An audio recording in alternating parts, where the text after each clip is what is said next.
So what I do is I go ahead and fill the radiator up with just plain water, and I also top off the reservoir.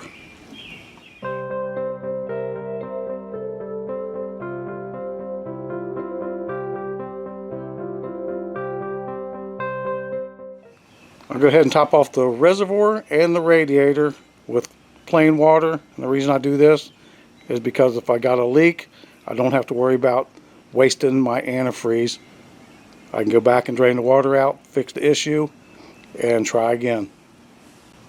Now that the radiator's topped off, go right in here from the driver's side, come up over top of the engine, and you look down in here, and you can see right there, that is your bleeder valve right there, your bleeder screw. I'm going to back that off and watch water come out of it. And it should have air bubbles in it as well.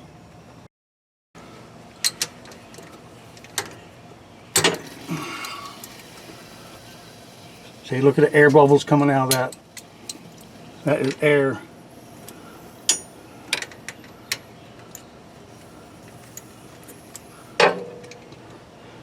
I still don't have water coming out of it yet. There, we got some water coming out.